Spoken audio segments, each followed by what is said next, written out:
Hello, everyone. How are we? So, I've really been contemplating as to why we as humans have a hard time with change, right? This is what I do. I essentially help people change. And what I've discovered in all my years is that people have a hard time changing, humans, because we are creatures of comfort. We like comfort. We like to think that we know what's going to happen next. And more than non human animals, we seem to crave a sense of predictability, and toward this desire for comfort, toward this desire for predictability, we create all sorts of fictional stories. We create all sorts of belief systems that help us believe that we're going to be okay. We basically just want to know, are we going to be okay?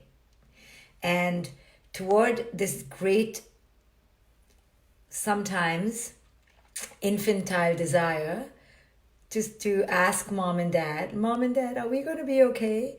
Are we going to be okay? Are we going to be fine? We create all sorts of stories and belief systems and dependencies. And these belief systems, even if they are in the face, even if they fly in the face of logic, science, evidence, we hold on to them because first they're part of our conditioning. Now we learned these stories from our own parents about good and bad and evil and who's evil and who's not and who to believe in and who not to. First, they're so part of our belief system because of old conditioning that it's hard to get rid of them. But even in the face of evidence, even in the face of science, even in the face of logic and reason, we keep holding on to these conditioned stories because they keep us safe, because they keep us comfortable. And we have a really hard time letting them go. This is just human nature. And this is how conditioning is. We've all been conditioned, most of us, to believe in certain things because we desire to stay safe. We want to mentally and emotionally stay safe. And toward that, we want to pretend that we can predict the future. And we will kind of be making plans and the plans will come true. And we create these patterns of beliefs that allow us to stay cozy and know who it is we're dealing with, and we feel comfortable. Now, in the past, there were small tribes, right? We lived in small tribes. So those small tribes allowed us to feel safe.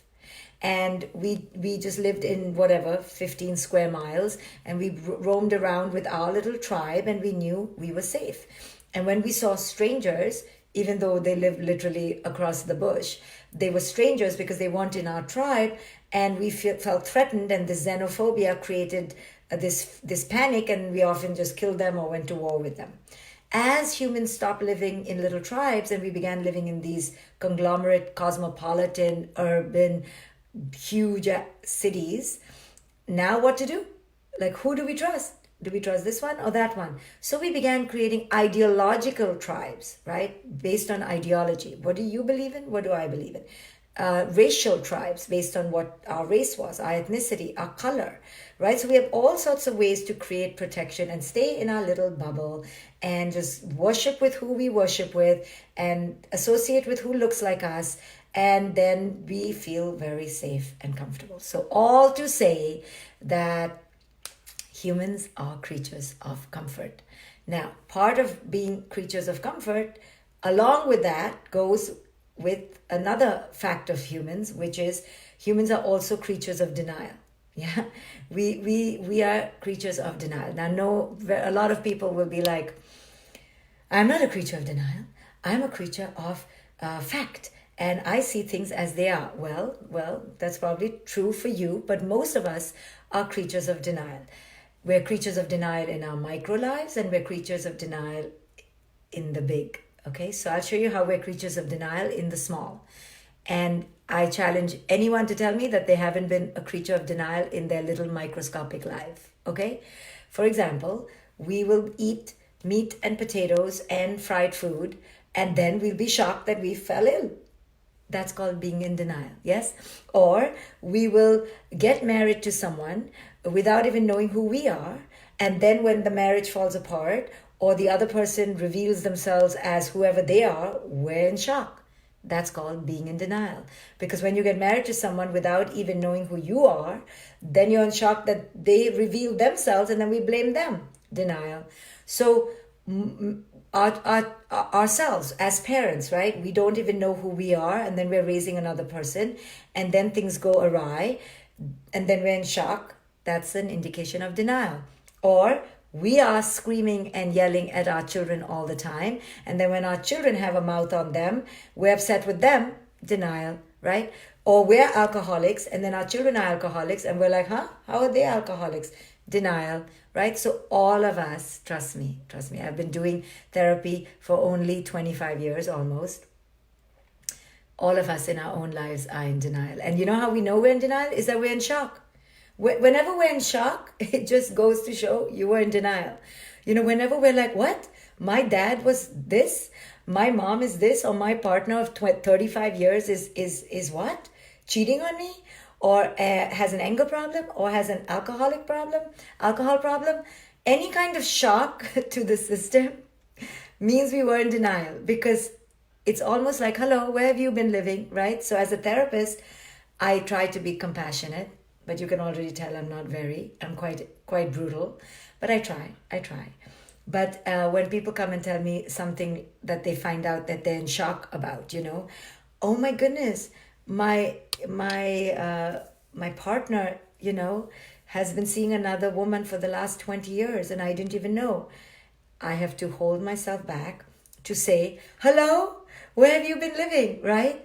But I don't say it rudely, because I know I have been in denial in my own life. Denial is our way. You know why? Because we're creatures of comfort. To be a creature of comfort, you have to somehow be in denial, because you don't want to face that you made the most colossal mistake of your life by marrying that person, or you made the most colossal mistake of your life by not even knowing who you are before you decided to raise 6 children, or you made a colossal mistake in your life by not waking up to your own addictions. You don't want to admit that, right? It's very hard to admit your own failings in your mind, right? So we create all sorts of stories, right? And in psychology, it's called cognitive dissonance reduction, CDR. I love our CDRs. We have great CDRs, right? They're so creative and inventive, and they're just absolute cockamamie nonsense, okay? But they're lovely because they're human, right? So while we're eating mashed potatoes and fried steak and fried food for the 12th day, and then we feel some heartburn, we'll blame it on the weather. Like that's CDR, okay?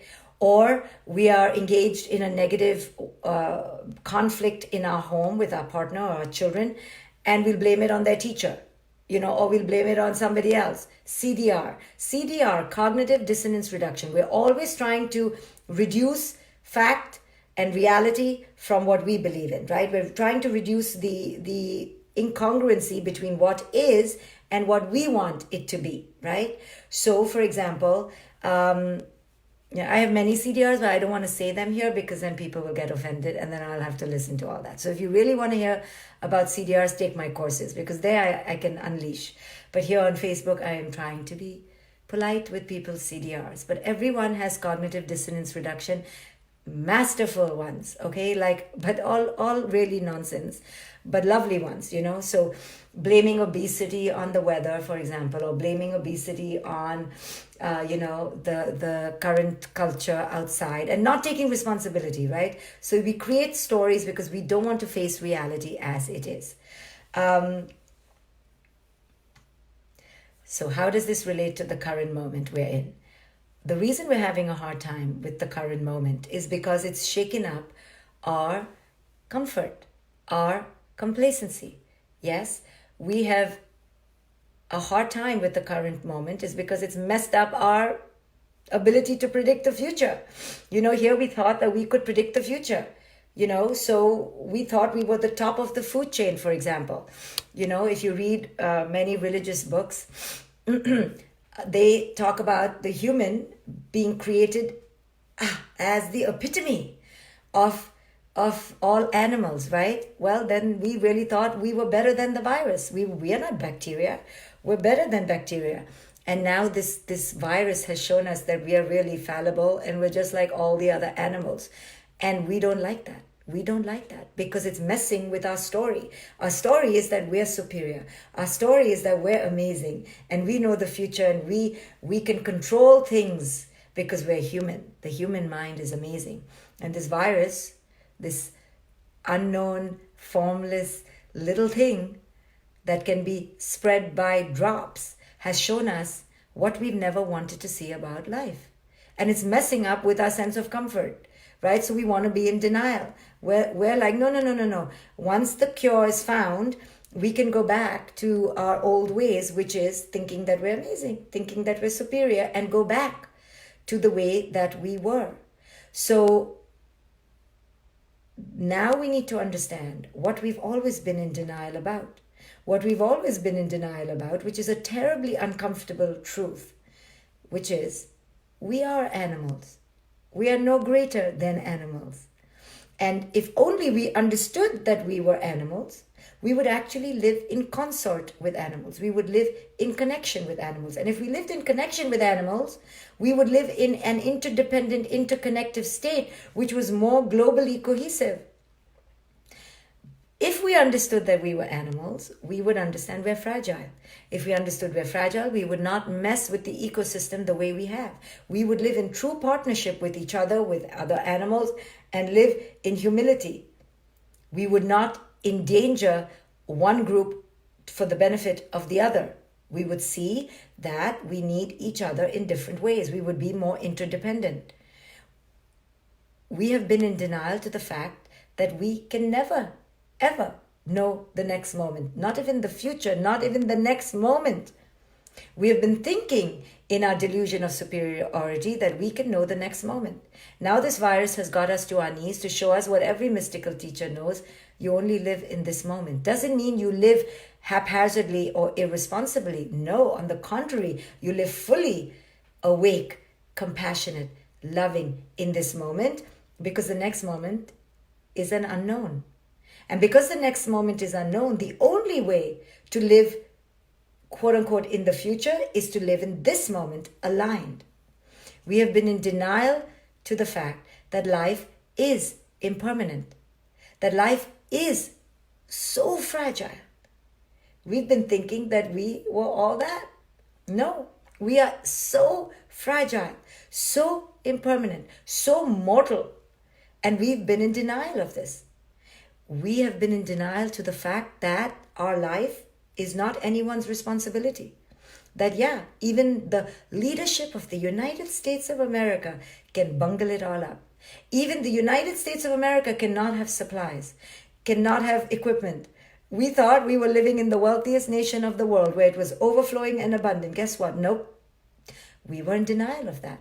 That even the greatest quote-unquote country of the world could be completely full of holes that we now get to see really clearly.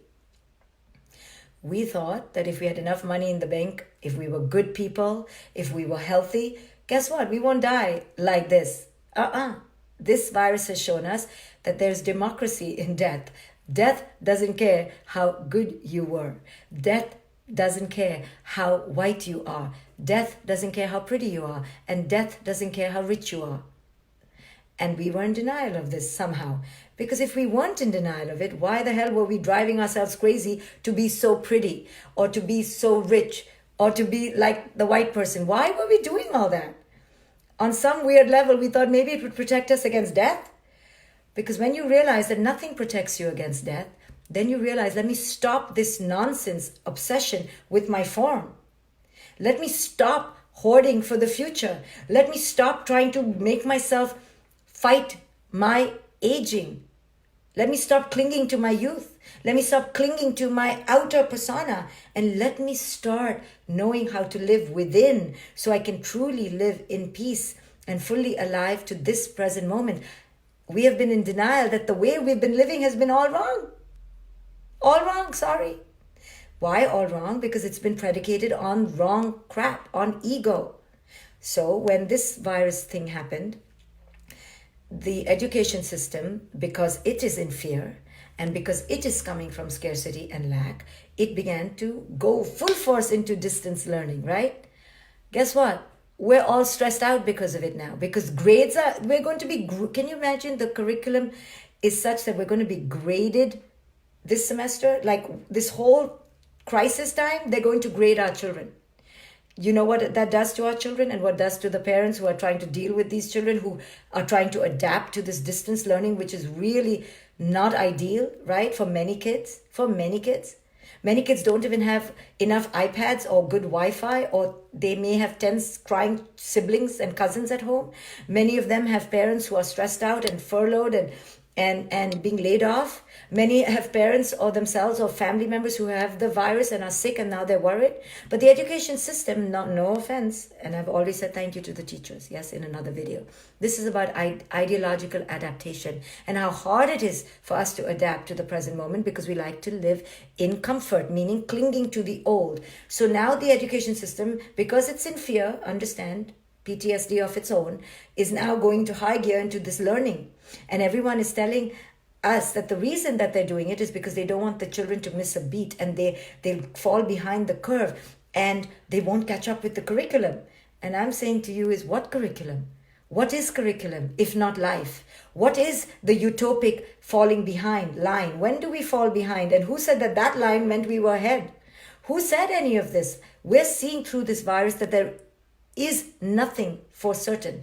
What this should teach us is that we need to adapt in the present moment. But we can't adapt because we cling. Why do we cling? Because we like to be creatures of comfort. So we are in denial to the fact that we are in a crisis.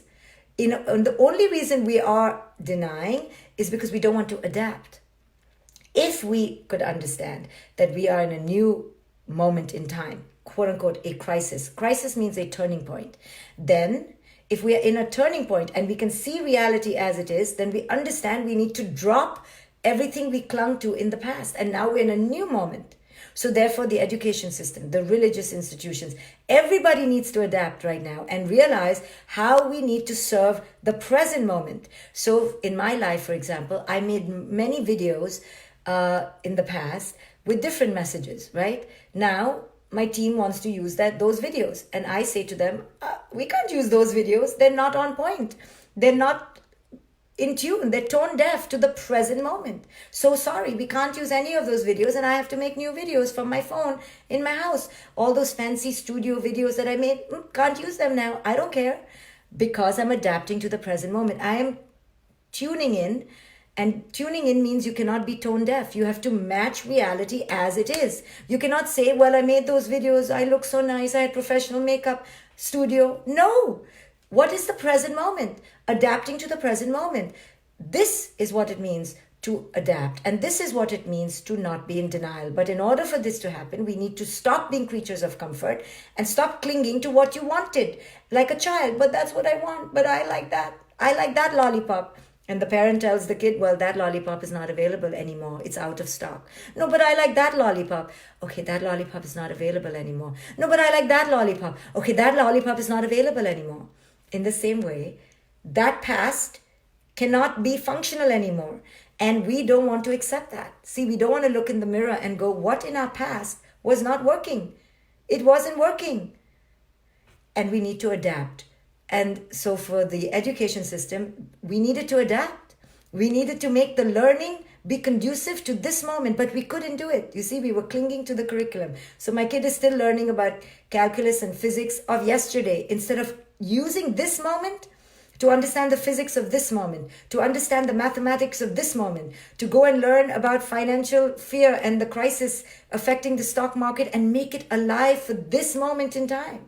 But we cannot, because we're creatures of comfort. So what we're doing is we're just waiting. We're just waiting to go back. We're just waiting. We're waiting. And I go, what are we waiting for? There is no waiting. We're in the new tunnel, going to the new tomorrow.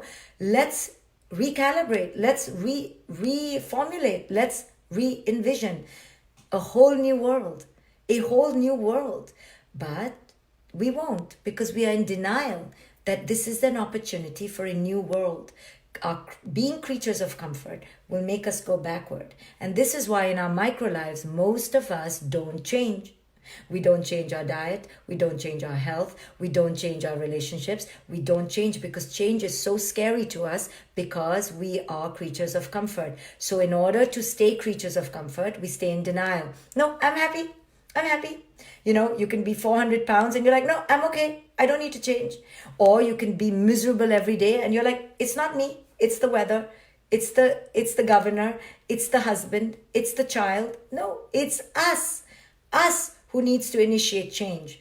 But in order to do that, we need to snap out of denial.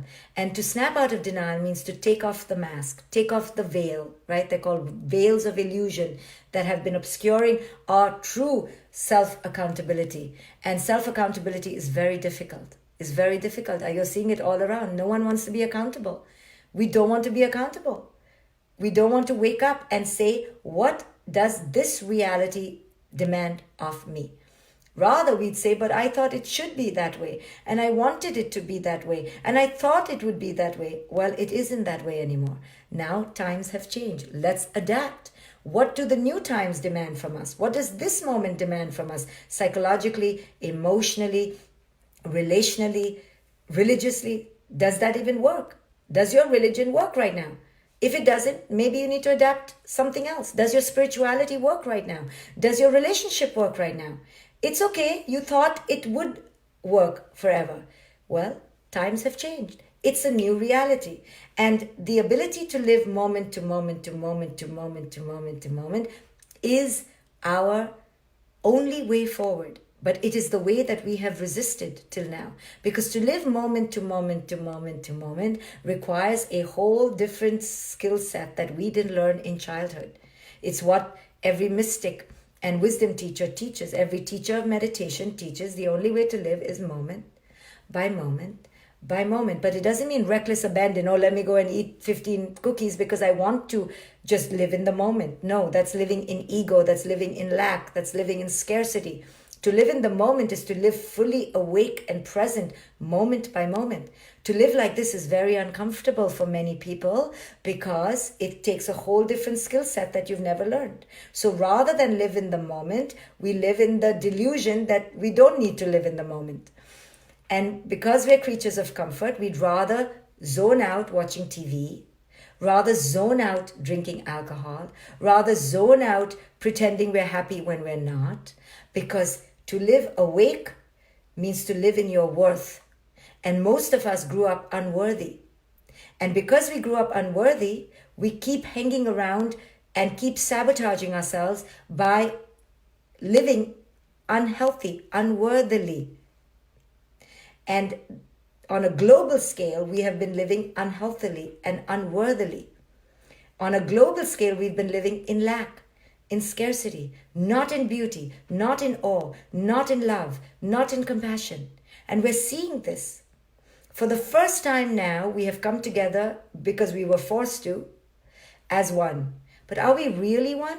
Or are we just faking the oneness? And once this veil is finished, once this part is gone, this chapter is closed, we're going to go back to our separation. We're going to go back to me versus you. Is this true oneness? True oneness can only be developed and cultivated through your mind. How? Through meditation. So I teach meditation every single day. The link is up above. I change the times and I teach it at different times depending on my schedule. But the only medication is meditation. The only cure is in your own mind. Your only answer is in your own worth. When one develops worth, one begins to live moment by moment, fully awake to the wisdom that life can only be lived in the moment. All the rest is denial. To think that you know the future, denial. To think that you can change another, denial.